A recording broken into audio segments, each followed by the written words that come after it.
Un semeur sortit pour s'aimer. Comme il s'aimait, une partie de la sémence tomba le long du chemin. Les oiseaux vinrent et la mangèrent. Une autre partie tomba dans les endroits pierreux et elle n'avait pas beaucoup de terre. Elle leva aussitôt parce qu'elle ne trouva pas un sol profond. Mais quand le soleil parut, elle fut brûlée et sécha. Faute de racines. Une autre partie tomba parmi les épines. Et les épines montèrent et l'étouffèrent. Une autre partie tomba dans la bonne terre. Elle donna du fruit, un grain 100, un grain 60 et un autre 30. Alléluia. Amen. Nous allons acclamer la parole, s'il vous plaît. On acclame la parole de Dieu. Nous pouvons nous asseoir. Le thème que nous abordons ce matin est la guerre des compréhensions. La guerre des compréhensions. Alléluia. Alors, pourquoi j'ai parlé de la guerre des compréhensions? Parce que nous allons comprendre déjà que dans la parole que nous venons de lire, dans le passage que nous venons de lire, cette parole nous parle de 4 dimensions de nous-mêmes. Alléluia. Donc, les 4 dimensions de nous-mêmes, il y a la partie chemin, il y a la partie pierreuse, il y a la partie des épines et il y a la bonne terre. Alléluia. Amen. Donc, nous avons 4 parties de nous-mêmes qui sont aussi représentées par le corps, par l'esprit, l'âme et le divin en nous. Alléluia. Toutes ces parties en nous sont représentées par les terres. Amen. Amen. Sont représentées par des terres. Alléluia. Amen. Ici, pourquoi j'ai dit guerre de compréhension? Oui, parce que dans chacune de nos parties, si chacune de nos parties a déjà sa propre sémence, elle ne peut pas recevoir la sémence qui va venir. Alléluia. Amen. La parole de Dieu nous dit dans le passage que nous venons de lire une chose primordiale. Un semeur sortit pour aller ensemencer. Alléluia. Amen. Le semeur qui sort ici, c'est qui? Amen.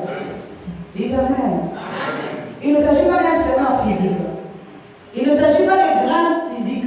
Il ne s'agit pas de semences physiques que nous allons s'aimer, que nous allons s'aimer dans une terre quelconque. Non, il s'agit de ce qui se passe dans l'homme. Le semeur qui sort ici, c'est le Seigneur Jésus qui est la connaissance.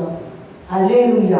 Lorsque la connaissance sort, elle sort dans le but, alléluia, d'ensemencer les 4 parties de l'homme, les 4 dimensions de l'homme. Alléluia.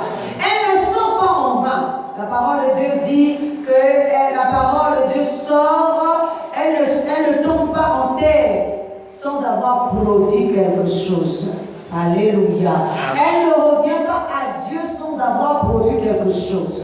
Mais si aujourd'hui, cette sémence qui est la connaissance de Dieu, nous savons également que Moïse, la sémence de Moïse n'est pas une sémence productive, mais la sémence de Jésus, c'est celle qui est productive. Alléluia. Amen. Pourquoi? Parce que le but de la sémence, c'est pour pouvoir faire engendrer. Alléluia. Je prends un exemple dans le physique. Quand un homme va avec une femme, s'il n'arrive pas à engendrer, donc à ensemencer la femme, c'est que cet homme-là est stérile. N'est-ce pas? Or, si l'homme arrive à ensemencer la femme, donc cette sémence-là est productive. Parce qu'un enfant doit naître, c'est-à-dire un nouveau soi doit naître de nous. C'est pour ça que ici je parle de la sémence de Moïse et de la sémence de Jésus. Parce que la sémence de Moïse n'est pas productive, parce qu'elle n'emmène pas l'homme au stade du divin. Elle garde l'homme dans l'état de l'homme terrestre au lieu d'emmener l'homme dans l'état de l'homme spirituel. Or, le but ici, c'est que l'homme devienne spirituel. Alléluia. Et non l'homme terrestre. Amen. C'est pour ça que cette sémence n'est pas une sémence productive. Or, la bonne sémence ici, c'est la connaissance de Dieu, la connaissance de Jésus, que Jésus incarne. Jésus incarne la lumière, et c'est cette lumière qui est productive. Parce que lorsqu'elle pénètre en nous, elle produit des effets, elle produit un changement. Mais pour qu'elle produise un changement, il faut que tu sois une terre fertile. Alléluia. J'aimerais que tu acclames le Seigneur.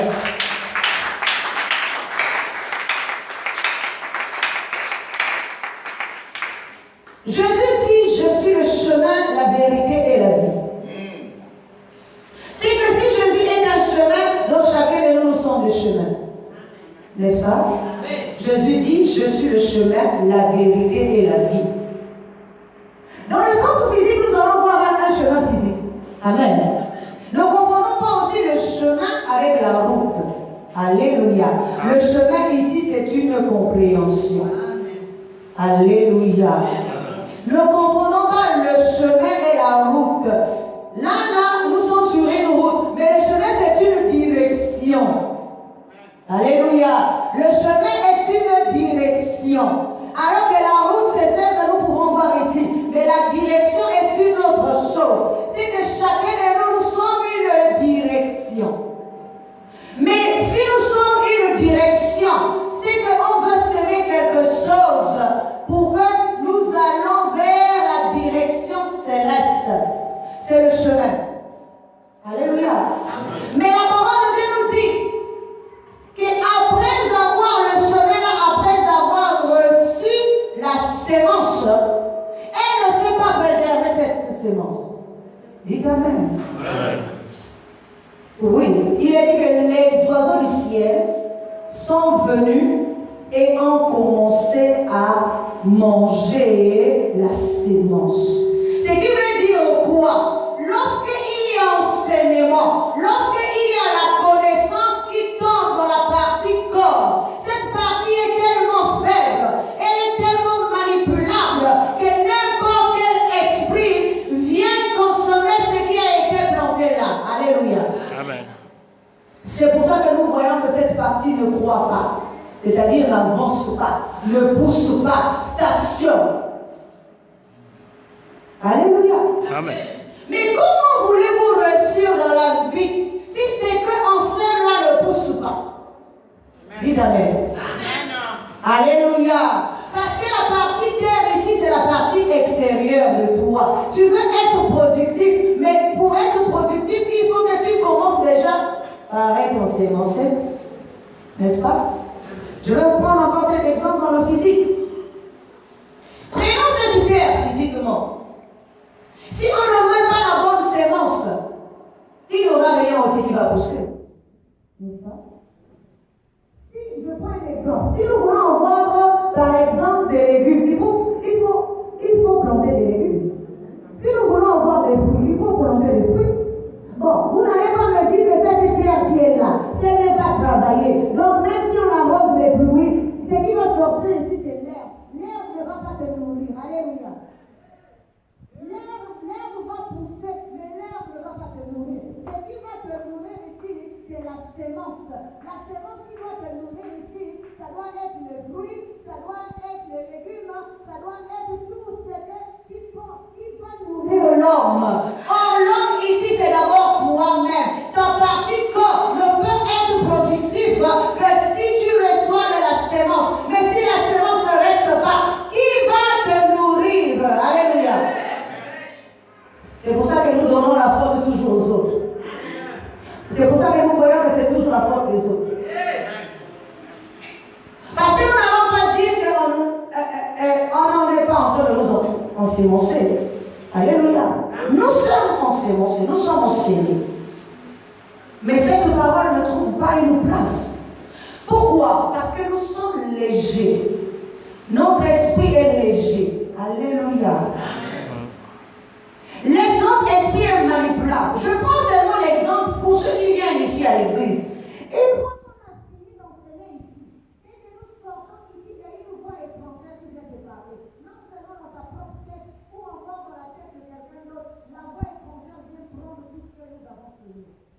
Donc comment peux-tu être productif si déjà l'enseignement, si devait produire quelque chose en toi, a été déjà retiré, a été déjà enlâché? Qu'est-ce qui va produire? Alléluia. Il n'y aura rien. Parce qu'on vient de semer quelque chose. Et puis le semeur ici, ce n'est pas moi. Alléluia. Soyons bien conscients. Je ne suis pas semeur. Mais la connaissance, là, c'est ça le semeur. C'est le Seigneur Jésus qui est la connaissance. C'est le Seigneur Jésus qui est le semeur. Il veut semer quelque chose dans ta vie. Mais quand tu ne le reçois pas, dès que tu sors ici, il y a une voix étrangère qui te capte, qui t'enlève tout ce que qui a été semé en toi. Parce que tu es un chemin qui ne peut pas te guider. Les oiseaux du ciel ici, ce ne sont pas les oiseaux physiques, mais ce sont les mauvais esprits. Alléluia. Les mauvais esprits. La voix étrangère qui parle dedans le pouvoir. La voix étrangère qui te pousse à haïr l'autre. La voix étrangère qui te pousse à être en colère. La voix étrangère qui te pousse à croire que c'est toujours la faute de l'autre. La voix étrangère qui pense que toi seulement tu as des problèmes, pas les autres. C'est cette voix étrangère-là qui t'empêche de capter quelque chose, de retenir quelque chose et d'enfoncer cela. Parce que là où nous sommes, nous croyons que c'est seulement nous qui avons tous les problèmes de nous. Est-ce que tu connais les problèmes de quelqu'un d'autre? Personne ne connaît les problèmes de l'autre. Parce que c'est pas tout le monde qui est en train d'avancer. Déjà, quand on commence à ici le projet, l'autre qui fait les problèmes, tu commences à raconter à qui veut entendre. Ça, c'est déjà ici le projet. Quelqu'un qui est fort intérieurement, même s'il a des problèmes, il doit les sauvegarder. Parce que c'est ça qui fait sa force intérieure. Quelqu'un qui parle beaucoup là. Chaque endroit il part, il commence à expliquer ses problèmes. Celui-là à la montre, déjà qu'il n'a rien en dedans de lui. C'est juste un tonneau vide, un cymbale qui retentit. Alléluia. Donc c'est le problème. Je connais les problèmes. Ça tu m'as fait réfléchir, ça tu m'as fait réfléchir. Alléluia. Vous savez, une personne comme moi. Parce que je vois déjà la personne qui est tumulte dans ses dires. Je veux comprendre déjà que la personne n'a rien dans sa tête. Amen. Parce que ça prouve la légèreté de la personne. Amen. Ça prouve que la personne est manipulable. Amen.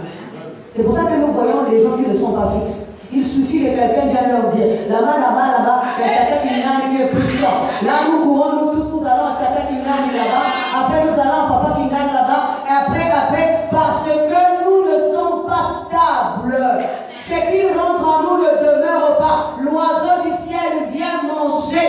Nous sommes instables. Nous sommes des temps qu'on déplace par mille vents, mille voix, mille compréhensions. Alléluia. Amen. Tu ne sais pas ce que c'est regarder. Attends, tu es enseigné. Quand nous ne sommes pas enseignés, je ne vais pas avoir le roi, mais tu es enseigné. Qu'est-ce qui fait que tu sois toujours instable constamment dans ta vie? Au lieu de développer la force, au lieu de développer la stabilité, au lieu de développer la maîtrise de soi, mais tu deviens toujours léger. Alléluia. Nous avons cette première partie. Nous avons une deuxième partie qui est la partie pierreuse. Cette partie-là aussi représente l'ignorance en nous. Alléluia. Quand nous sommes ignorants, nous ne voulons rien que quelque chose d'autre de nouveau rentre en nous. On a beau vous enseigner, ton ignorance empêche Donc c'est l'obscurité qui empêche la lumière de pénétrer en toi. On a beau t'enseigner, alléluia. L'ignorance est tellement comme un voile. L'ignorance est tellement épaisse qu'elle empêche la lumière de pénétrer. Tous les jours on t'enseigne, tous les jours tu reviens sur les mêmes choses. Tous les jours on t'enseigne, tous les jours tu reviens sur les mêmes choses. On n'avance pas. Alléluia. Même un enfant, si tu finis par interdire d'aller là-bas, il finit par comprendre. Mais toi et moi, quand on nous interdit quelque chose, la chose rebondit toujours. Parce que nous n'allons pas dire que nous ne sommes pas enseignés. Mais ce qui nous empêche, selon moi, c'est la partie pierreuse. C'est quoi la partie pierreuse? Alléluia. Il nous est dit que lorsqu'on met la sémence, cette sémence n'a pas de profondeur. Elle reste superficielle. Alléluia. Ça veut dire que tout ce que tu reçois, au lieu d'aller le faire enraciner en toi, elle reste superficielle. Lorsqu'il y a un vent qui débarque, le vent vient enlever tout. Lorsqu'il y a une preuve, il y a une tentation, tu te dis maintenant que tout ce que tu oublies maintenant, tout ce qu'on t'a enseigné. Parce qu'il n'y a pas de profondeur en toi. Parce que cette chose-là n'a pas de racine. Ce qui rend en nous doit avoir la racine, doit être posé. Alléluia. Comme ça, même s'il y a des vents, il y a des marées qui peuvent souffler, ça ne peut pas déraciner ce qui a déjà la racine. C'est comme un arbre. L'arbre qui est planté, qui commence à avoir des racines. Alléluia. Il est bien enraciné. Lorsque le vent souffle, il faut que ça soit vraiment un grand vent pour pouvoir déraciner là. C'est ça parce qu'il y a une racine. Mais si c'est seulement planté sur ce qui est superficiel, n'importe quel vent viendra, emportera ce qui n'a pas de racine. La racine, ce n'est pas moi qui va le produire pour toi, c'est toi-même. Ça veut dire quoi? Ça veut dire que tu dois croire en ce que tu es. Tu dois croire au Dieu que tu as. Tu dois croire à la semence que tu reçois. Parce que pour que cela soit productif, il faut que tu crois. Alléluia. Si tu ne crois pas, il n'y a rien qui peut aussi se produire. Parce que les épreuves, nous aurons toujours les épreuves. Les combats, il y aura toujours les combats. Les tentations, il y en aura toujours.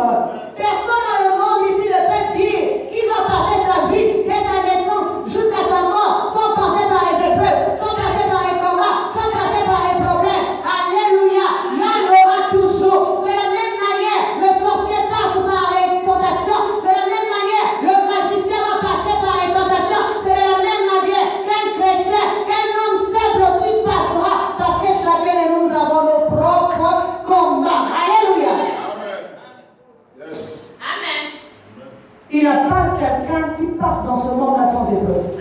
La vérité. Personne qui va commencer d'une manière ou d'une autre, il aura l'épreuve. Ce n'est pas parce qu'aujourd'hui, nous avons les moyens que nous n'avons pas d'épreuve. C'est ça que les gens confondent. Alléluia. Parce que les gens se disent que si j'ai beaucoup d'argent, donc tout va bien dans la vie. Mais l'épreuve, ça peut être autre chose. Ce n'est pas l'argent qui fait quelqu'un. Alléluia. Donc nous voyons ici dans la dimension esprit. Si notre esprit est ignorant, notre esprit est censé être éclairé. Alléluia. Si notre esprit est ignorant, c'est un danger pour nous-mêmes. Parce que l'ignorance est une maladie. Dis Amen.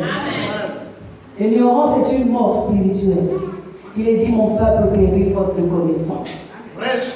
Si tu ne veux pas la connaissance, si tu rejettes la connaissance, sache que toi aussi tu seras rejeté. Amen.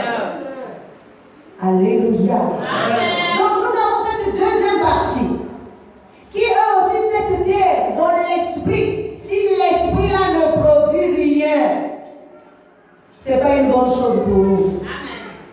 Alléluia. Amen. Nous avons ensuite la troisième partie, qui est la partie épineuse. Ce qui veut dire que déjà en toi tu as une sémence. C'est pour ça que j'ai appelé ça la guerre des compréhensions.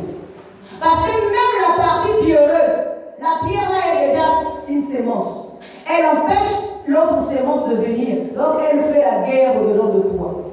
Alléluia. Amen. C'est comme la partie épineuse. Et il y a déjà les épines en toi. Vous voyez les gens qui connaissent déjà tout là. Alléluia. Quand on veut enseigner, il connaît déjà. Un verre qui est déjà plein, on ne peut pas encore le remplir.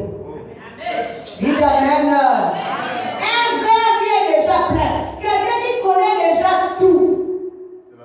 On ne peut pas encore le remplir. Ça veut dire qu'il est déjà épineux. Ça veut dire que les épines, là, tout ce que tu peux ensemencer là-dedans, ça n'aura pas de racine parce que son front va tout détruire.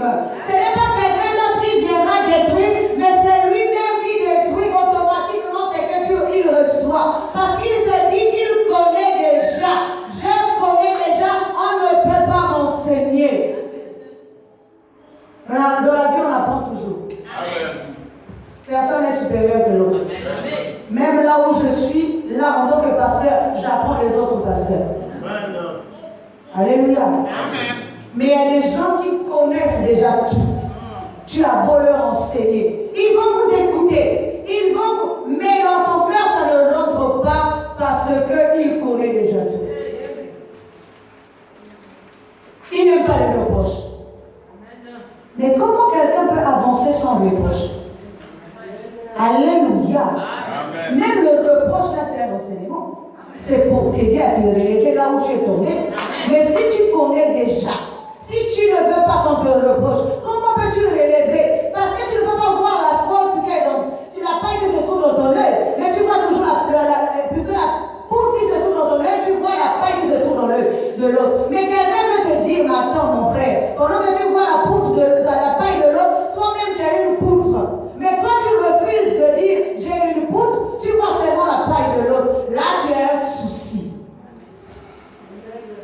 Alléluia. Tu as un souci. Parce que pour avancer dans la vie. Et je vous dis encore une chose.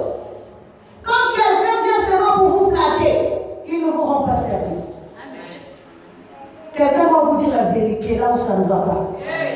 Vous voyez une plaie. Quand c'est une croûte, il faut enlever la croûte pour soigner la plaie. Mais quand on pense seulement sur la croûte là, ça ne soigne pas la plaie qui est dedans là. Quand on te caresse dans le sens du poids, ça veut dire que tu ne changeras pas. On ne te rend pas aussi service. Amen. Il faut qu'on te dise là où est le problème. Et il faut que tu acceptes pour pouvoir avancer. Si tu n'avances pas, c'est que sache qu'il y a encore une sémence. La sémence qui est là ne veut pas recevoir la bonne sémence. Et est en train de faire la guerre à la sémence qui vient. C'est ça. Alléluia. Amen. Oui, il y a guerre entre la nature de mon corps et la nature de ce que je veux recevoir. Il y a guerre entre la nature de mon esprit et la sémence qui vient de Dieu. Parce que la sémence qui vient de Dieu veut me donner un corps nouveau. Mais la sémence qui est là ne veut pas que je sorte du corps ancien, donc va m'empêcher de recevoir la vie en moi. Pour que je demeure esclave de ce corps. Est-ce que nous sommes en train de comprendre? Amen. C'est ça la guerre. Cette guerre-là, elle est d'abord entre toi et toi-même. Elle n'est pas avec quelqu'un. Alléluia. Mais tant que nous n'allons pas comprendre, nous n'allons pas aussi avancer. Timothée 2, 3, 6 nous dit, 2 Timothée 3, 6 nous dit, il en est parmi eux qui s'introduisent dans les maisons et qui captivent des femmes d'un esprit faible, borné, chargé de péché. Alléluia. Amen. Agité par les passions de toute espèce. Amen. Les femmes ici, ce sont les compréhensions, des consciences. Nous savons tous que c'est la conscience. Lorsque notre conscience est faible, ce sont les mauvais esprits qui viennent captiver notre conscience. Donc tout ce que nous pouvons planter là, tout ce que nous pouvons s'aimer là, ça n'aura aucun effet parce que nous sommes agités. Nous sommes conduits par des vents et marées et nous n'arrivons pas à demeurer stables. Alléluia. Parce que notre esprit est faible. Mais nous ne devons pas être faibles. Parce que celui qui en nous est plus puissant que celui qui est dans ce monde. dit la parole. Pourquoi nous nous sentons-nous faibles? Pourquoi nous nous sentons-nous faibles intérieurement? Alléluia. Amen. Mais nous ne sommes pas faibles. Pourquoi on dit les femmes, on ne dit pas les hommes ici. On parle des femmes d'un esprit faible et borné. Parce que la femme, c'est la conscience. Quand la conscience est déjà en captivité, le reste là, c'est déjà foutu. Alléluia. Amen. Parce que si la conscience est captive quelque part, la conscience va entraîner automatiquement son corps. Amen. La conscience va entraîner automatiquement son corps. Parce que ce que nous comprenons, c'est ce que nous reflétons. Yes. Ce que nous comprenons dans l'esprit, c'est ce que nous ramenons dans le corps. Alléluia. Et donc il y a guerre entre ce qui est terrestre et ce qui est céleste en nous. Alléluia. Amen. Or, il faut que la connaissance de Dieu habite en nous. Si nous sommes chargés, remplis d'esprit, parce que la connaissance ici, c'est l'esprit. Amen. C'est pas n'importe qui. Nous savons qu'il y a la lettre et il y a l'esprit. L'esprit, c'est ça, c'est lui la connaissance. Et la lettre, c'est celle qui tue. C'est celle qui vient pour capter. Mais pour beaucoup d'entre nous, nous choisissons ce qui va passer. La parole de Dieu nous donne l'exemple de Barnabas, que beaucoup connaissent, c'est une histoire qui est connue, avec Jésus. Lorsqu'on arrête Barnabas, on arrête aussi Jésus.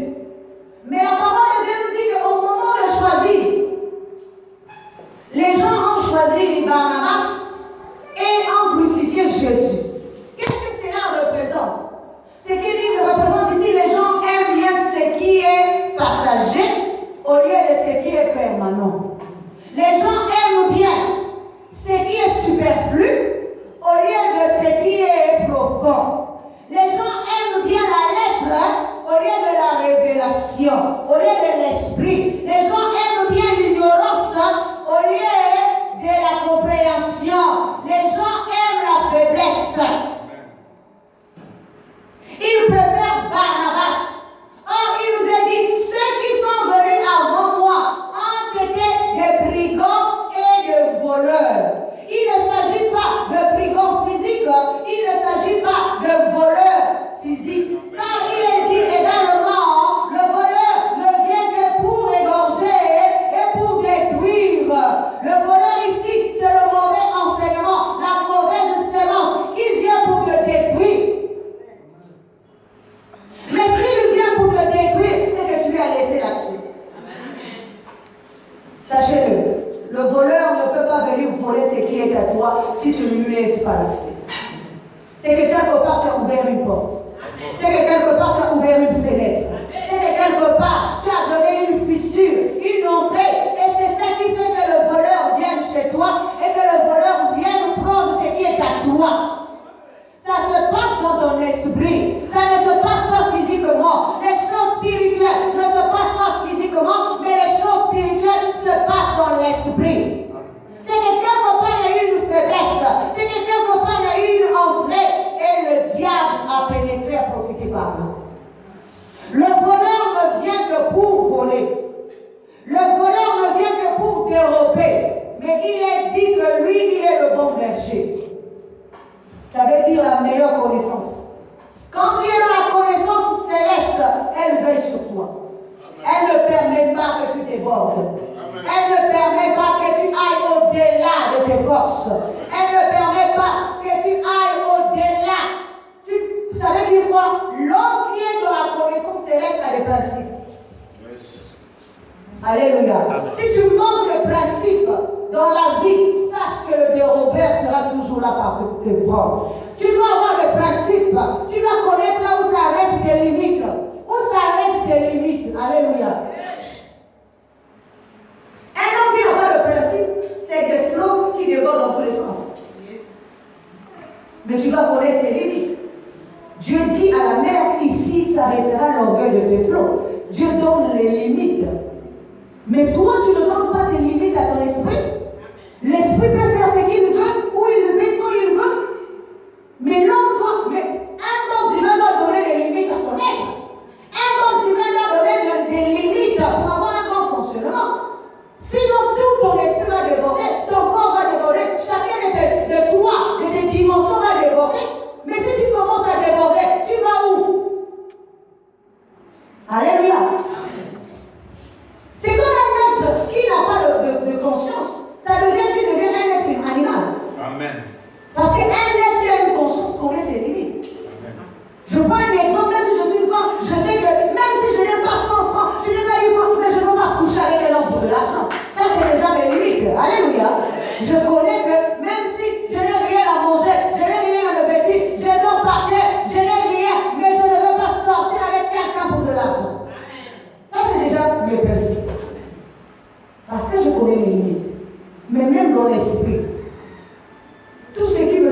Amen.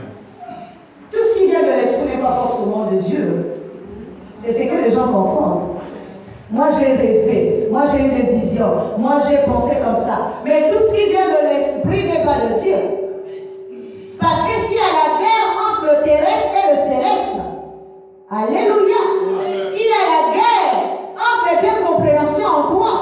Comment Jésus pouvait-il savoir qu'en Pierre, celui qui parlait, ce n'était plus Pierre, mais c'était Satan? Parce que c'est la pensée là. Lorsqu'il a entendu cette voix, il a entendu cette pensée, il a reconnu tout de suite que cette pensée n'était pas de Pierre, mais c'était la pensée de Satan. C'était Satan, c'était le terrestre qui agissait maintenant. Amen. Nous ne connaissons pas nos limites. C'est pour ça que même dans la vie de nos frères, nous ne savons pas à quel moment Satan s'exprime en lui. Même dans notre propre vie, nous ne savons pas à quel moment Satan s'exprime. Nous sommes confus. Mais la parole de Dieu nous dit une chose. Tous ceux qui sont en Jésus-Christ ne seront jamais confus. Amen. Mais pour beaucoup, nous pensons que je ne passerai plus par les épreuves. Qui a dit ça? Dites Amen. Amen. Les gens prononcent cette parole. Tous ceux qui sont en Jésus-Christ ne seront jamais confus. Maintenant, s'il s'agit de cette pensée-là, maintenant il faut voir la compréhension. Dans la compréhension terrestre, ça veut dire que je ne passerai plus par les épreuves. Donc si j'ai une épreuve, je commence à dire non. Jésus, tu as dit que tous ceux qui sont en Jésus-Christ ne seront jamais confus. Mais l'épreuve est nécessaire pour toi. Il faut que tu passes par le brisement. Il faut que tu passes par l'épreuve. Il faut que tu passes par la fournaise. Il faut que tu passes par là. Parce que tu es une pipite d'or qu'on a ramassée quelque part. Il faut qu'on lui donne une forme. Ou pour donner la forme, il faut qu'on te brise. Il faut qu'on te taille. Il faut qu'on te forme. Et qu'on te mette dans un feu. Pour que tu sors de là vivant et non mort. Le but de l'épreuve n'est pas que tu meurs, mais que tu deviennes vivant. Plus beau, plus fort. Alléluia. Mais lorsque tu vois toujours le mal partout, tu ne peux pas aussi progresser.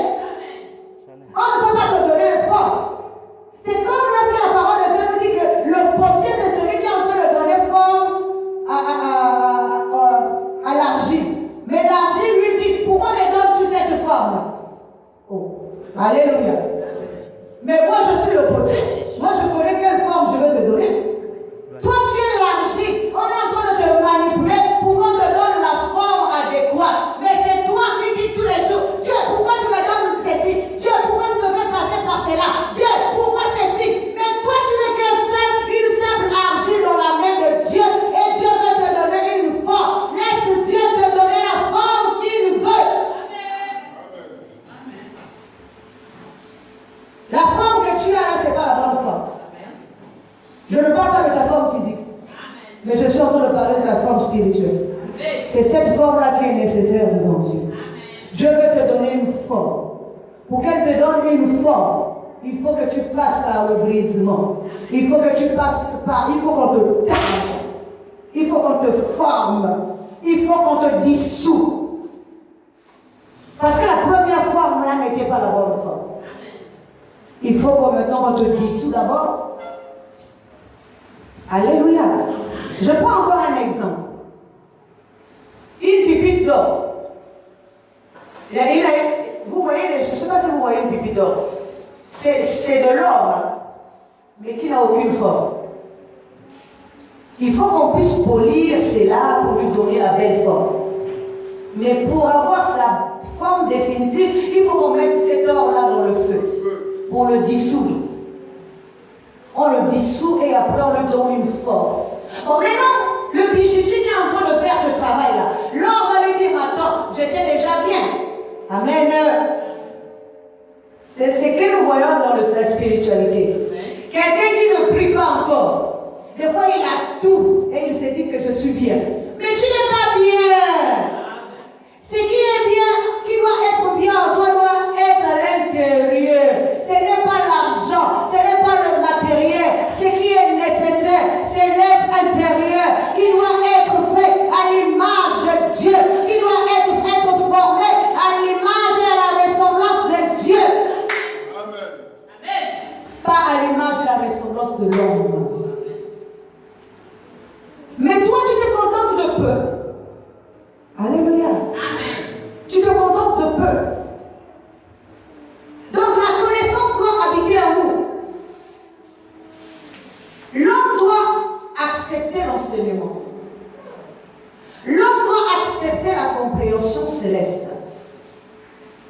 L'homme doit dominer sur tout ce qui est mauvais en lui pour pouvoir triompher. Alléluia. Celui qui est faible, c'est celui qui se laisse manipuler. C'est celui qui connaît tout. Et c'est celui qui est ignorant. C'est celui-là qui est faible. Je vous ai dit, dans Jean 10, 10, le voleur ne vient que pour dérober, égorger et détruire. Moi, je suis venu afin que les brebis aient la vie et qu'elles soient dans l'abondance. Alléluia. Nous allons comprendre ici qu'il dit, moi, je suis venu pour que les brebis aient la vie et qu'elle l'ait en abondance. Mais c'est quoi la vie? Parce que pour beaucoup nous confondons la vie, nous croyons que c'est le vivre physiquement. Non. La vie ici, c'est la connaissance. Jésus est venu apporter la connaissance, apporter une compréhension. Et cette compréhension n'est pas venue pour être assujettie dans l'homme, mais pour prendre le dessus sur l'homme. Et il est dit, il emmenait la vie et que les brebis aient la vie en abondance. Les brebis aient la vie, donc la connaissance. Parce que si tu n'as pas de connaissance, tu es mort. Si tu es mort, c'est que tu n'as pas la vie. Okay. C'est bien écrit, mon peuple périt faute de connaissance. Si tu péris, c'est que tu n'as pas de connaissance. Mais Jésus dit qu'il est venu apporter la vie et la vie en abondance. Ça veut dire que tu peux recevoir autant de connaissances possibles pour que tu demeures également éternellement. Parce qu'il est dit, l'homme nouveau se renouvelle dans la connaissance de Dieu. L'homme nouveau se renouvelle dans la connaissance de Dieu. C'est l'homme ancien qui ne se renouvelle pas parce que sa connaissance est stationnée. Avance. La connaissance de l'homme à un moment donné n'a pas d'issue. C'est une montagne qui a peu de hauteur. L'homme que nous sommes, nous pouvons t'élever. Je peux t'élever autant que tu veux. À un moment donné, tu feras une chute. Parce que tu t'es fié à l'homme. Quand je parle à l'homme ici, c'est-à-dire la nature de l'homme. Tu as grimpé, tu es arrivé jusqu'au stade de Mont Sinaï. La parole est claire. La parole de Dieu nous dit que Dieu a dit à Moïse, vois, je te fais Dieu devant Pharaon. C'est Dieu qui fait de Moïse Dieu devant Pharaon. Il l'a fait monter jusqu'à la montagne de Sinaï pour aller chercher les tables, la connaissance. Mais cette connaissance que Moïse va chercher n'est pas la connaissance céleste, mais la connaissance de l'homme. C'est pour ça qu'il devient divin. Alléluia. Dans la maison de l'homme et non dans la maison de Dieu. C'est pour ça qu'il est dit que le ministère de Moïse est le ministère de la mort. Si réellement il avait cherché la vie, ce n'était pas encore le ministère de la vie, plutôt de la mort, ça serait le ministère de la vie. Mais comme il était dans la mort, c'est pour ça qu'on l'a rendu Dieu. Mais pas Dieu, le bon divin, mais le mauvais divin. Tôt ou tard, nous ferons des chutes. Parce qu'il nous est dit, après avoir tout acquis, Moïse n'est pas rentré dans le pays des Canaan. Alléluia. Est-ce que nous sommes bien d'accord? La parole est claire. La parole de Dieu nous dit, Exode 7, premier verset, vois, je te fais Dieu devant Pharaon. Donc ça veut dire que Dieu élève Moïse jusqu'au stade de la divinité, mais pas la bonne divinité, la divinité terrestre. Alléluia. Mais au moment de rentrer dans le pays des Canaan, Dieu lui dit, regarde le pays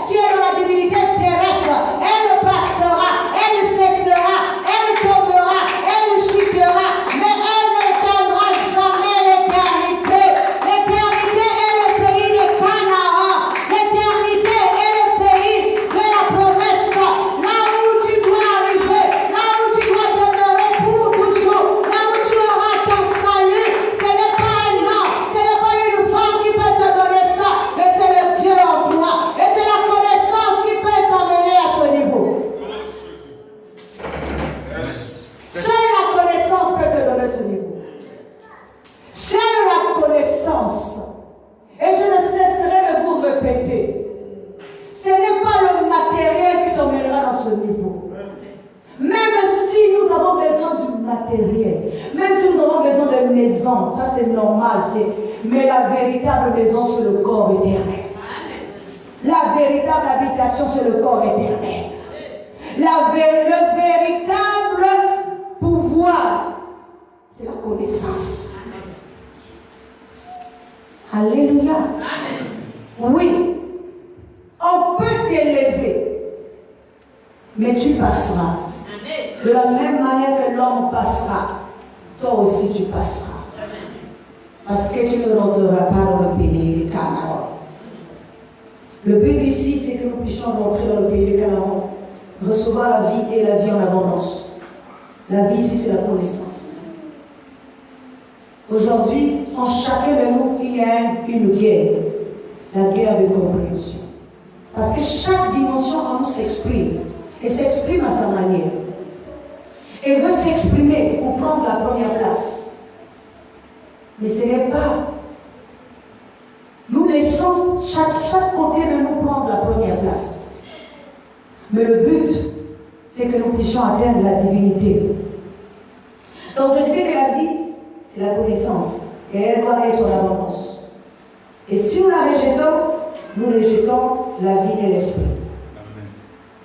Jean 6, 63 nous dit, si c'est l'esprit qui vivifie, la chair ne sert de rien. Les paroles que je vous ai dites sont esprit et vie. Nous reprenons cela, alléluia, pour une bonne compréhension. Jean 6, 63, c'est l'esprit qui vivifie. La chair ne sert à rien. Les paroles que je vous ai dites sont esprit et vie. C'est les paroles, c'est la connaissance qui est esprit et vie. Ce n'est pas la chair qui est esprit et vie. La chair passera. La chair est une compréhension, mais elle fait la guerre à l'esprit pour que tu ne demeures pas dans l'esprit et que tu continues à demeurer dans la chair. C'est pour ça qu'il est dit que les désirs de la chair sont contraires à ceux de l'esprit. Parce que la chair est une nature, est une compréhension qui fait la guerre à l'esprit. L'esprit est vie. L'esprit, c'est la révélation. L'esprit, c'est la lumière. L'esprit, c'est la connaissance. Dieu dit, vos pensées ne sont pas mes pensées. Ce qui veut dire qu'il y a la pensée de l'homme et la pensée de Dieu. C'est la pensée de Dieu qui est nécessaire dans notre vie. C'est celle-là qui va nous éclairer. C'est celle-là qui va nous affranchir. C'est celle-là qui va nous libérer. C'est celle-là qui va nous emmener loin. Oui. Il est dit, c'est l'esprit qui vivifie. Ce n'est pas la chair. Pourquoi aujourd'hui l'homme affectionne la chair? Alléluia. En fait, les gens peut-être ne comprennent pas quand je parle de ne pas aimer le matériel. Et je ne peux pas changer aussi le langage, parce que ce que j'ai reçu, c'est la part que je vous donne. Alléluia. Je ne peux pas faire plaisir à quelqu'un. Je suis là pour ne pas caresser quelqu'un dans le sens du poil. Alléluia. Je ne dis que c'est que j'ai reçu. Et je vous montre le chemin qui mène à la vie. Alléluia. Je ne dis pas que le matériel n'est pas bien. Alléluia. Comprenons bien les choses. Mais ton esprit doit arriver au stade de comprendre que même le matériel que tu cherches là est déjà acquis pour toi. Lorsque tu es dans ce stade-là, ça veut dire que tu as évolué. Alléluia. Est-ce que nous sommes en train de comprendre? Oh, pour beaucoup, nous en faisons une obsession. Quand ça devient une obsession, tu es en train de te détruire toi-même. Même si aujourd'hui tu ne mets pas encore au monde, ce n'est pas grave. Dieu connaît ta situation. Fais-lui confiance. Dieu t'apportera l'enfant dans les temps, dans les moments et dans les jours qu'il faut. Mais si tu commences à faire cela une obsession, tu sors Dieu de toi et tu commences à prendre cette pensée-là. Elle devient maintenant le Dieu en toi. Et c'est ça qui est mauvais. Est-ce que nous sommes en train de comprendre? Alléluia. Dieu nous emmène au stade où nous devons nous dépouiller du vieil homme. Nous devons nous dépouiller de l'ancien nous. Parce que c'est la guerre de compréhension. Cette guerre-là, elle est à l'intérieur de chacun de nous. Moi, je combats avec moi-même. Alléluia. Amen. Bon combat de la foi. Moi, je ne combats pas avec quelqu'un. Alléluia. Dites Amen. Amen. Moi, je ne combats pas avec un sorcier. Je ne combats pas avec un magicien. Je combats avec moi-même. Je combats d'abord avec mon côté mal. Jusqu'à ce que je vais arriver à le vaincre. Quand j'aurai vaincu ça, parce que ce côté mal-là n'est qu'un corps spirituel qui est représenté par tous les autres à l'extérieur de moi. Mais si j'arrive à le combattre, si j'arrive à le détruire, j'arriverai à prendre le dessus également sur tout le reste. Parce qu'il nous a dit que le jour où Jacob a combattu avec Dieu, il n'avait pas 1000 hommes avec lui, mais il n'y avait qu'un seul homme. Une fois que Jacob a vaincu, Dieu lui a dit, tu as combattu avec Dieu et les hommes et tu as été vainqueur. Alors qu'il n'y avait qu'un seul homme qui combattait Jacob. Les autres hommes étaient où? Les hommes dont Dieu a fait allusion étaient où? Ce qui veut dire que l'esprit là avait plusieurs membres qui combattaient Jacob. Mais devant les yeux de Dieu, ce n'était qu'un seul homme. Mais devant les yeux de l'homme, il y avait plusieurs hommes qui combattaient Jacob. C'est pour ça que je dis, je ne combats pas contre le magicien. Et je n'ai pas peur du magicien. Je n'ai pas peur du sorcier non plus. Parce que je ne combats pas contre eux. Moi, je combats avec Dieu. Dis Amen. Moi, je combats avec Dieu. Et je sais également que je serai vainqueur. Alléluia. Si Jacob a été vainqueur, moi aussi je serai vainqueur. Parce que celui qui a combattu avec Dieu, c'était Jacob. Et Jacob ici, c'est notre corps qui est en train de combattre pour pouvoir échapper au côté mal, au côté terrestre, au côté de l'homme, au côté qui va passer après qu'il rentre dans le pays de Canaan, dans le nouveau pays, la patrie paternelle. Il nous a dit que c'est lorsque Jacob a quitté la patrie maternelle qu'il a rencontré Dieu sur sa route. Ne croyons pas que lorsque vous décidez de quitter le terrestre, que vous allez aller rentrer directement comme ça dans le céleste. Il faut qu'il y ait un combat. Il faut qu'il y ait la guerre. La guerre ici est entre le terrestre et le céleste.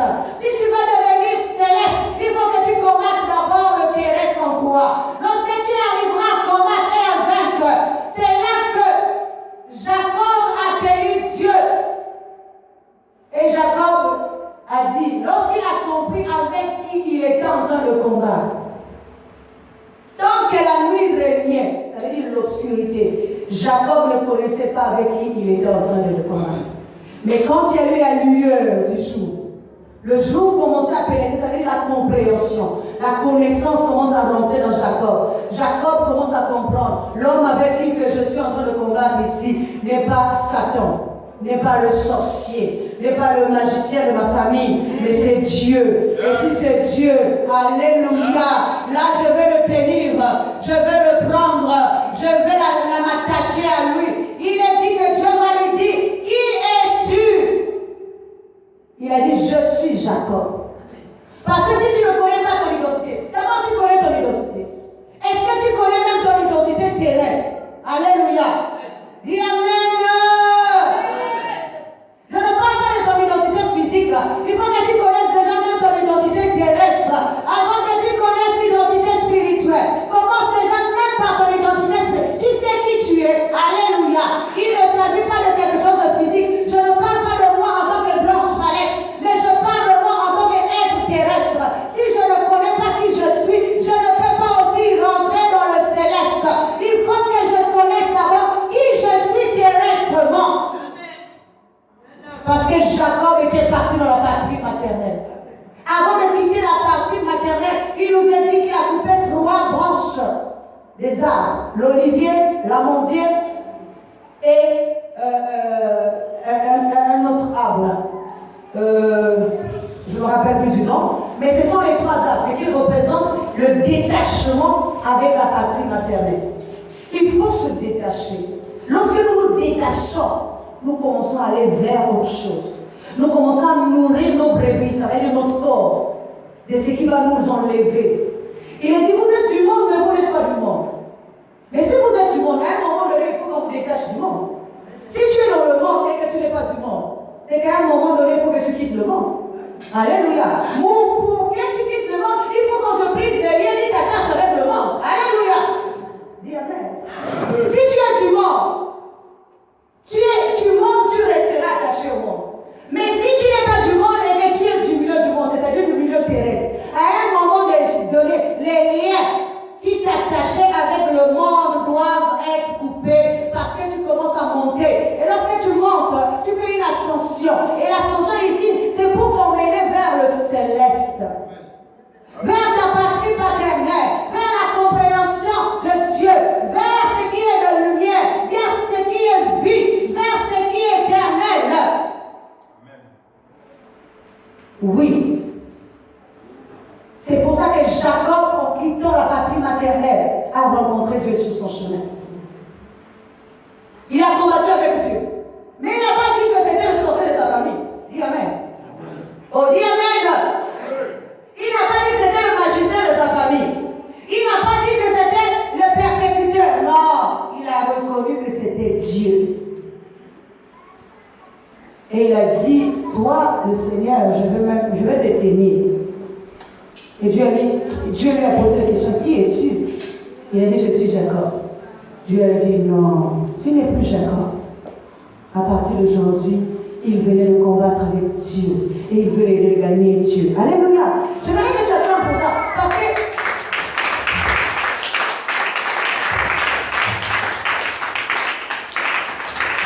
oui, il y avait guerre entre celui qui quitte la patrie maternelle plutôt, et qui va vers la patrie paternelle. Mais avant de quitter là, il doit combattre cette patrie-là. Il doit combattre ce côté-là. Il doit gagner. Il ne quitte pas ce côté-là sans combattre, sans gagner.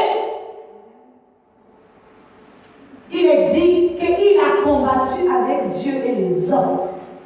Il y a eu guerre, il y a eu un combat, il y a eu une révolte. Il faut que notre esprit se révolte contre ce qui est terrestre, contre ce qui est du monde, pour pouvoir avancer. Tu ne peux pas gagner ce combat si tu es encore dans le terrestre. Si tu ne sais pas qui tu es. Et si tu ne reconnais pas aussi avec qui tu combats.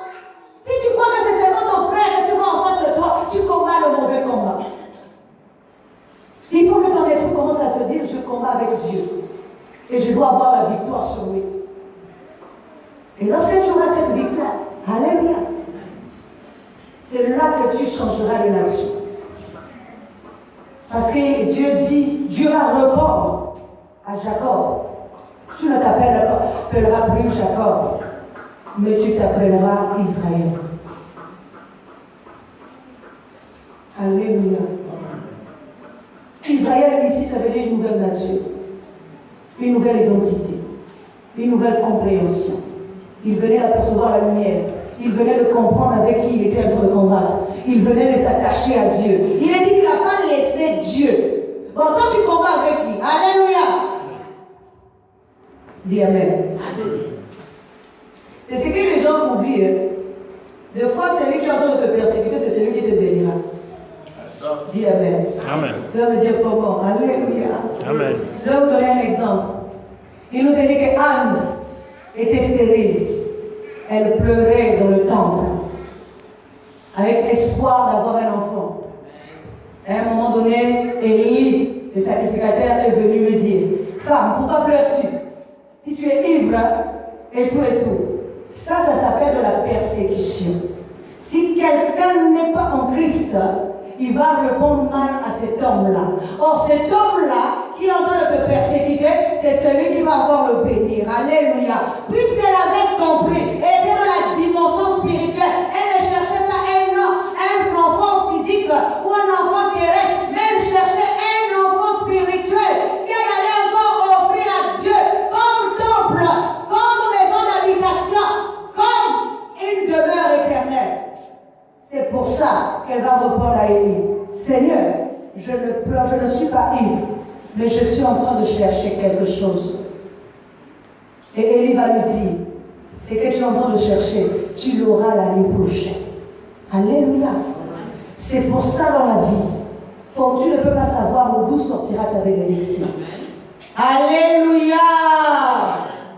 Tu ne peux pas savoir d'où sortira ta bénédiction. Cette persécution-là t'emmènera à l'aboutissement. Mais on ne te demande pas de combattre le mauvais combat, de rendre le mal par le mal. Parce que lorsque Élie a dit à femme, pourquoi viens-tu avec ton ivresse ici? Elle savait qu'elle n'était pas ivre. Alléluia. Mais dans son esprit, c'était de l'ivresse spirituelle. Alléluia. Alléluia. Amen. Parce qu'elle était débordée d'une passion. Elle était en train de chercher quelque chose. Elle était en pleurs. Prenons même cet exemple. Quelqu'un qui est ivre et quelqu'un qui pleure tout simplement. Pour que nous puissions voir même que c'est spirituel. Même moi, en rentrant ici, si quelqu'un même s'est en train de pleurer, je ne vais pas le confondre avec quelqu'un qui est ivre. Donc il ne s'agit pas d'une ivresse physique. Amen. Alléluia. Amen. Attendez, si je rentre dans le temple ici, je vois une femme qui est en train de pleurer, je saurais faire la différence entre quelqu'un qui est ivre et quelqu'un qui pleure. Alléluia. Mais or, Élie ne fait pas cette différence. Ce qui représente ici que Élie persécute cette femme. Alléluia. Parce qu'il n'arrive pas à distinguer ce qu'il est en train de chercher. Mais comme la femme est sage, c'est pour ça qu'il a dit qu'une femme sage bâtit sa maison. Et celle qui est insensée, c'est celle qui renverse. Celle qui est sage ici, c'est la conscience. Celle qui est aussi insensée, c'est la conscience. Quand elle ne comprend rien, elle-même détruit sa propre maison. Quand elle comprend, c'est elle qui bâtit sa propre maison. C'est pour ça que la maison qu'Anne va bâtir ici, c'est son fils Samuel. Dis Amen. Amen. Parce que nous savons que le fils, c'est le corps. Et le corps, c'est une habitation. Il nous est dit que le corps de l'homme est le temple de Dieu. Donc le corps dont Anne avait besoin ici, c'était le corps spirituel. Et c'est ce corps-là qu'elle devait présenter au temple. Offrir à Dieu comme une offrande de bonne odeur. Pour que ce corps puisse servir Dieu. Parce qu'il nous a dit qu'à un moment donné, la promesse qu'Anne avait faite à Dieu, que je t'offrirai ce corps, c'est la même histoire avec Jésus. Marie engendre Jésus, mais va offrir Jésus comme un sacrifice de bonne odeur. Alléluia. Un corps que Dieu va agréer pour habitation éternelle. Alléluia. Amen. Le corps de Jésus est le corps qui est agréé comme une habitation, comme une offrande de bonne odeur. C'est comme Samuel. Et il nous a dit, ce n'était pas parce que ce corps-là habitait dans le temple qu'elle avait déjà reçu la connaissance de Dieu. Non. Il a fallu que Dieu appelle Samuel 3 fois. Alléluia. Dis Amen. Amen. Il a fallu que Dieu appelle Samuel 3 fois. Il est dit que Dieu a appelé Samuel la première fois. Samuel a confondu la voix. Samuel est allé jusqu'à Élie. La deuxième fois, la troisième fois, Élie a compris que ce n'était pas lui, mais c'était le Dieu. Et la voix dont il est question ici, ce n'est pas une voix physique, c'est la voix de l'enseignement. La voix de la compréhension. Samuel devait rentrer dans une dimension spirituelle, dans une compréhension céleste.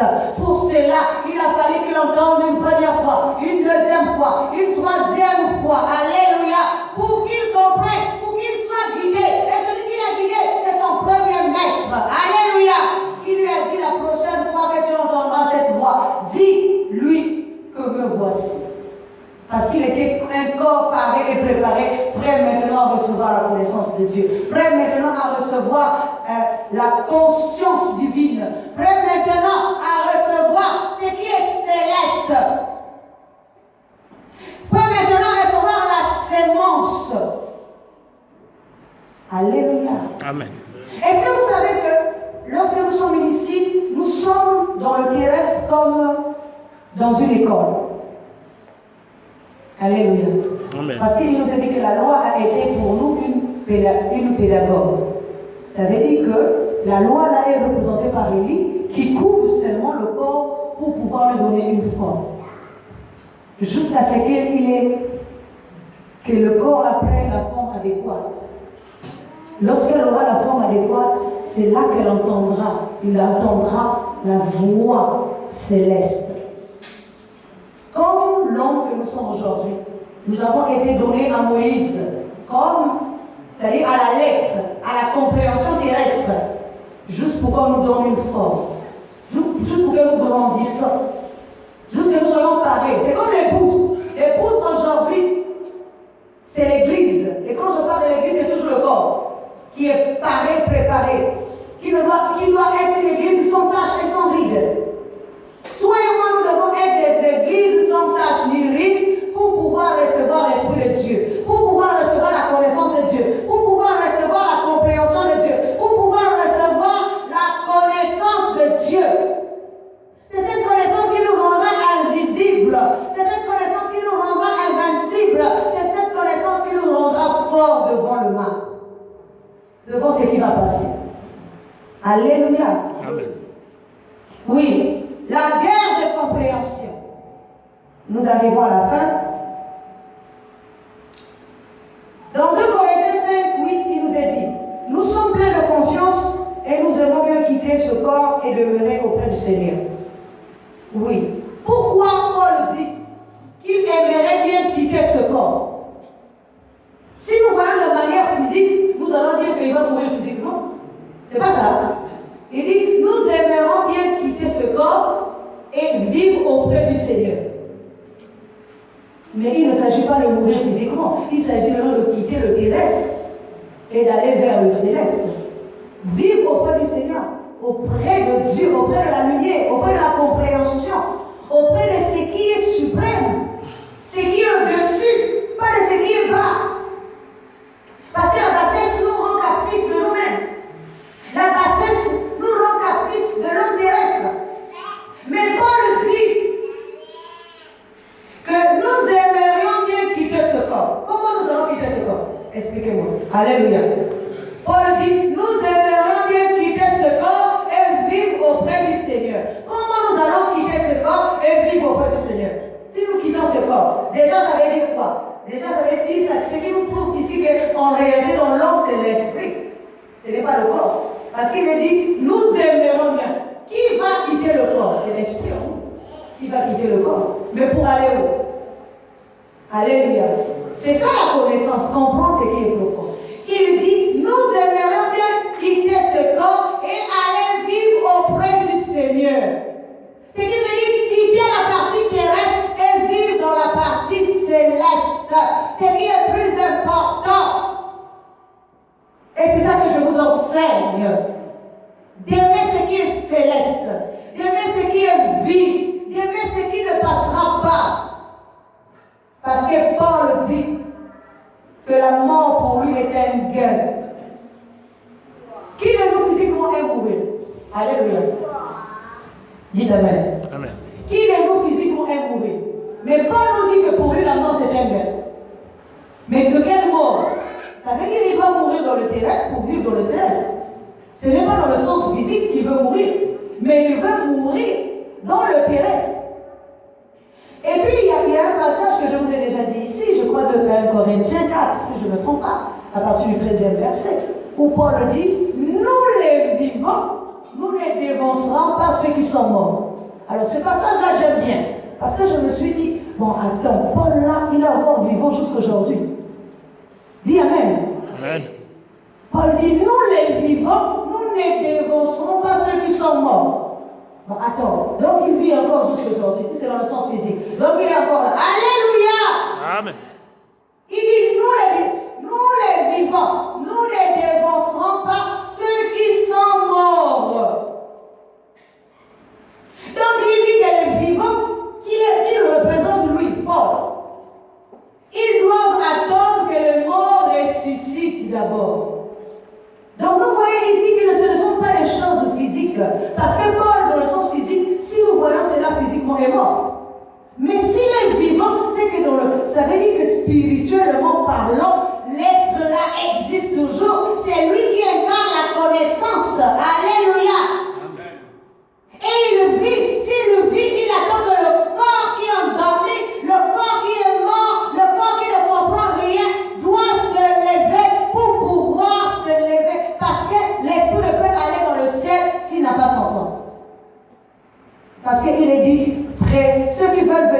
après moi doivent prendre leur croix et me suivre. La croix ici, c'est ton corps. Il faut que tu rendes ce corps-là, fertile. C'est pour ça que nous allons prendre notre dernière partie. Il nous a dit que après, le semeur va mettre maintenant la sémence dans la bonne terre. Un grain va produire 60 fruits, l'autre 30 fruits, l'autre 100 fruits. Alléluia. Amen. Ce qui veut dire qu'il y a 3 grains. Dis Amen. Amen. Un grain va produire 60 fruits, l'autre va produire 30 fruits et l'autre va produire 100 fruits. Ce sont les dimensions toujours. Lorsque tu es dans la bonne terre, tu es une terre fertile. Tout ce qu'on plante là doit produire. Cela produit physiquement, cela produit intérieurement, cela produit suprêmement. Dans tous les sens, tu produis. Tu produis extérieurement, tu produis intérieurement, tu produis suprêmement. Tu produis. Dans le suprême, tu produis un 100%. Dans l'intérieur, tu produis un 60%. Dans l'extérieur, tu produis un 3%. C'est que le 30%. Alléluia. Amen. Tu produis partout. Tu es une terre fertile. Mais si tu ne reçois pas la sémence, il ne peut pas aussi avoir de fructification. Tu dois être une bonne sémence. Alléluia. Amen. Prenons un exemple. Il nous a dit que Marie de Magdala, Marie, mère de Jésus, reçoit la visite de l'ange Gabriel. L'ange Gabriel va lui dire: je vous salue Marie, plein de grâce. Le Seigneur est avec vous. Nous connaissons tous ce passage. Après, il va lui dire que l'ombre de Dieu te couvrira. Tu tomberas enceinte et tu enfanteras un enfant. Alléluia. Amen. Dites Amen. Amen. Nous voyons ici que l'ange Gabriel représente le premier enseignement qui vient préparer la terre, qui est représentée par Marie, la conscience céleste. Marie ici, c'est une terre dont on doit ensemencer. Mais la lettre vient préparer. La lettre, c'est la pédagogue qui nous donne une forme adéquate. Alléluia. La terre ici, c'est d'abord notre conscience qu'on doit préparer. L'ange vient préparer Marie pour lui dire: Marie, prépare-toi. Parce que Marie ne savait rien. Alléluia. Amen. Et puis il va lui dire que l'ombre de Dieu te couvrira et tu tomberas enceinte. La question de Marie était même: mais je n'ai connu aucun homme. Alléluia.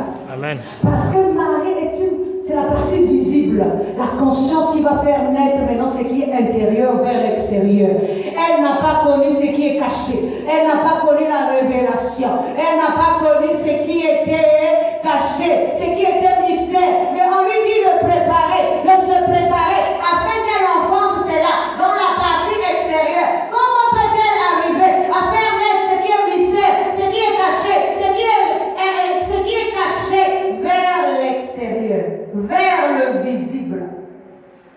Elle dit: je n'ai connu aucun homme, ce qui est normal. Et l'ange Gabriel dit: l'ombre de Dieu te couvrira et tu tomberas enceinte. L'enceinte avait dit la sémence, la connaissance, tout ce qui était révélé, tout ce qui était plutôt caché, tout ce qui était mystère, tout ce qui était secret va devenir maintenant visible. L'homme va voir, l'homme va comprendre, l'homme va entendre, l'homme va vivre la lumière. Il est dit que Jésus est lumière du monde. C'est pas Jésus qui était d'abord la lumière. Le corps véritable, c'est d'abord Marie qui doit préparer l'enfant, lui donner une forme afin que l'enfant soit visible, afin que l'enfant soit porté devant tous. Si Marie ne lui donne pas la forme, l'homme ne peut pas recevoir la vérité, l'homme ne peut pas recevoir la lumière, l'homme ne peut pas recevoir la révélation. La révélation, si elle est cachée, si on ne lui donne pas la forme, elle ne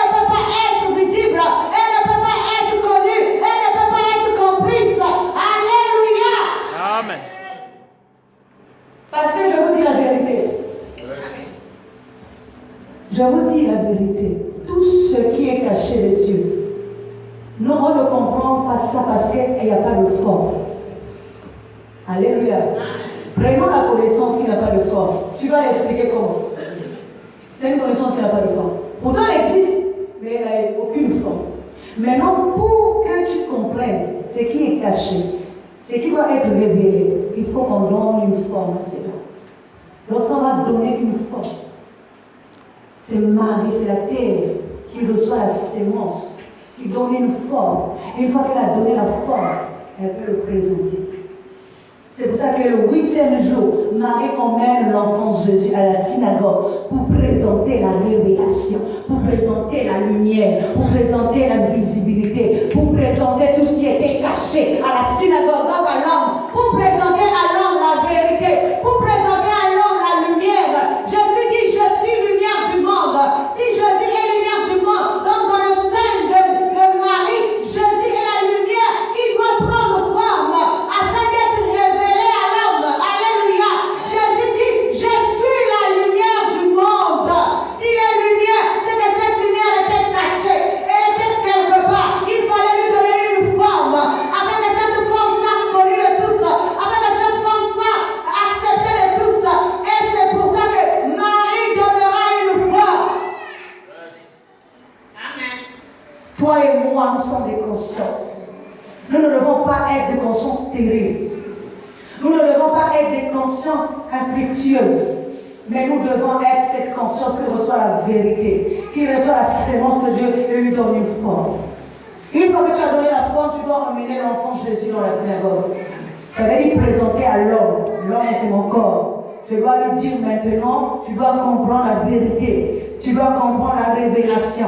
Tu dois recevoir la vie. Tu dois maintenant refléter la vie. Et l'homme aussi va commencer à refléter la vie. Si je reflète la vie dans mon âme, dans mon esprit, dans mon corps, tout ce que je désire dans le monde, Dieu m'exauce, Dieu accepte et Dieu le fait. Alléluia. Parce que Dieu reconnaît en moi, la création tout entière reconnaît en moi l'image de Dieu. Et la création se soumet à l'image de Dieu, pas à l'image de Dieu. La création se soumet à l'image de Dieu, à la voix de Dieu, pas à la voix de l'homme, à la compréhension de Dieu. S'il y a encore guerre, s'il y a encore guerre entre toi et toi-même, entre les compréhensions en toi, c'est que la sémence de Dieu n'a pas encore pris place. C'est que la sémence de Dieu, tu ne sais pas lui donner une forme. Ce que nous sommes en train de faire ici, ce que je fais ici, je vous prépare. Dites Amen. La forme, c'est toi qui vas lui donner. Moi, je ne fais que te préparer. Pour que ta conscience reçoive. Je te dis, prépare-toi. Dis Amen. Amen. Je te dis, prépare-toi, car à un moment donné, tu vas recevoir la sémence. Parce qu'il nous a dit, hein, ça c'est ce que les gens oublient, qu'on emmènera toute pensée captive à l'obéissance de Christ. Mais si tu n'es pas paré, préparé, comment peux-tu être emmené captif à l'obéissance de Christ? Dis Amen. Amen. Amen. Amen. Oui, la parole de Dieu nous dit, ça nous connaissons, c'est dans 2 Corinthiens 10 que nous allons aussi lire, parce que là nous arrivons à la fin. Nous nous lèvons contre toute hauteur. 2 Corinthiens 10. Alléluia. 2 Corinthiens 10.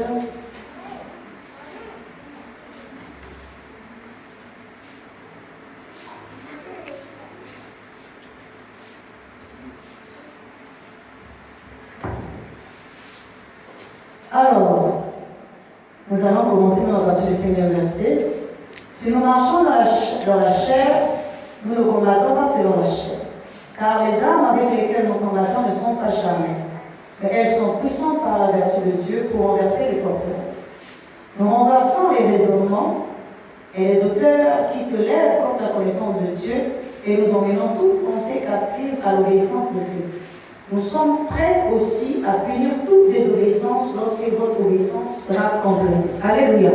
Donc nous voyons ici, il nous est dit que si nous sommes charnels, si nous sommes dans la chair, mais nous ne combattons pas contre la chair. Et nous ne combattons pas dans la chair.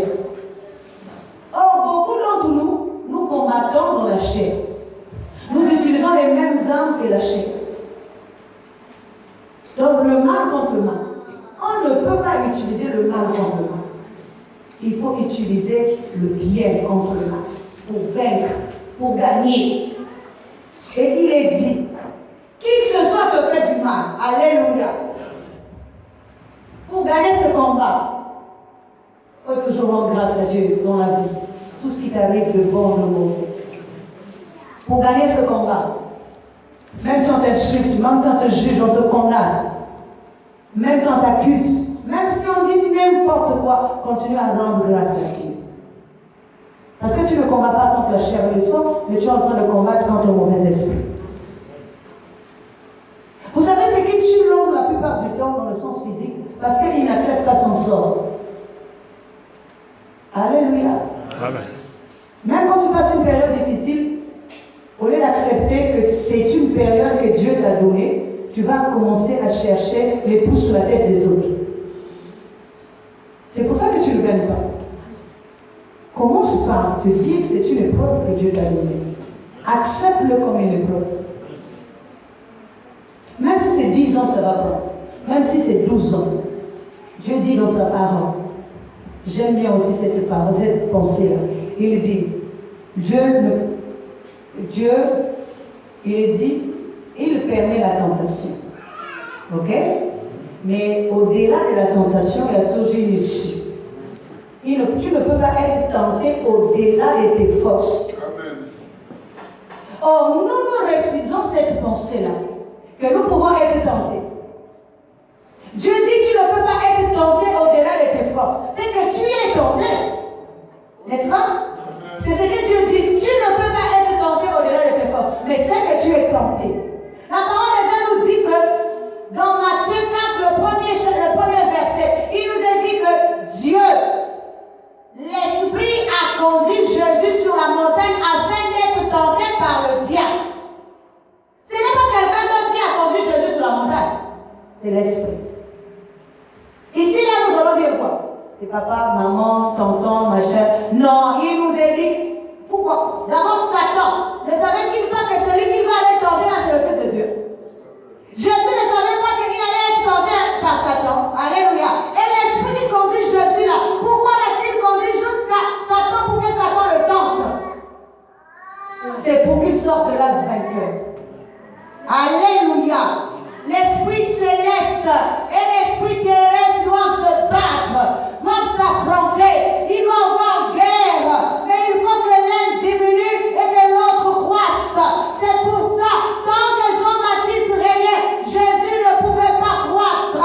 Il a fallu que Jean-Baptiste reconnaisse sa position et qu'il dise, celui qui vient après moi est plus grand que moi je diminue et que lui puisse croître. Il faut que nous puissions accepter que le terrestre diminue en nous et que l'esprit croisse. Tant qu'il n'y a pas cela, il y aura toujours guerre.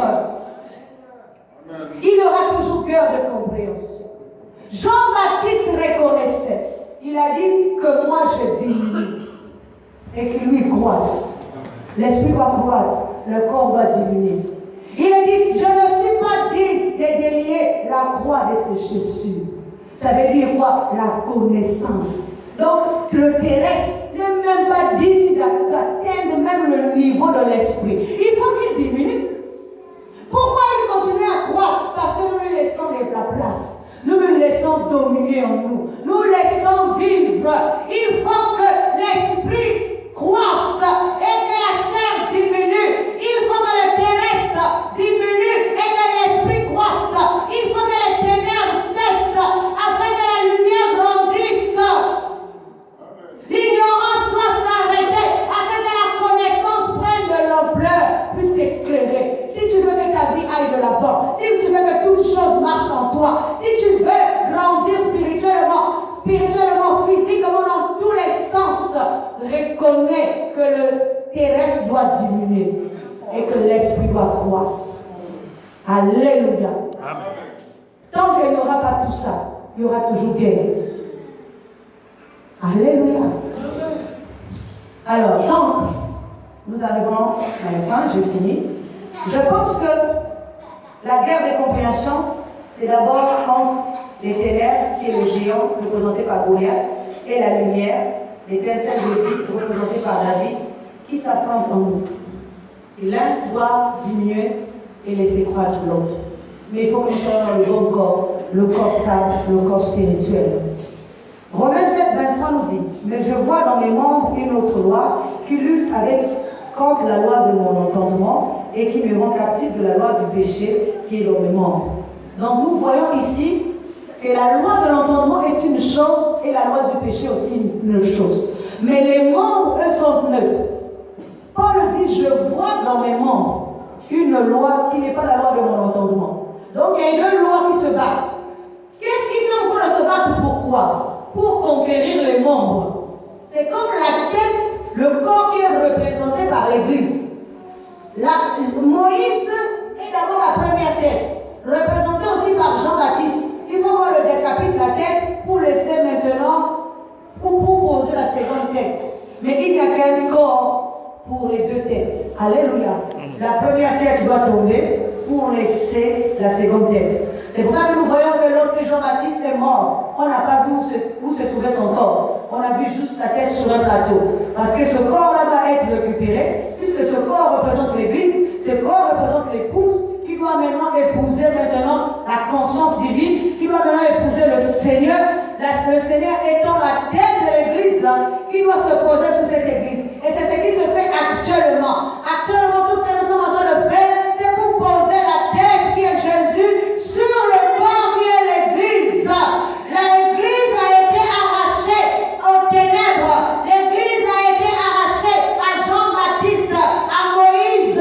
Mais maintenant, il faut poser la tête qui est Jésus, la nouvelle tête sur l'Église, afin que l'Église vive maintenant éternellement. Parce que hier, elle était une Église morte, une conscience morte.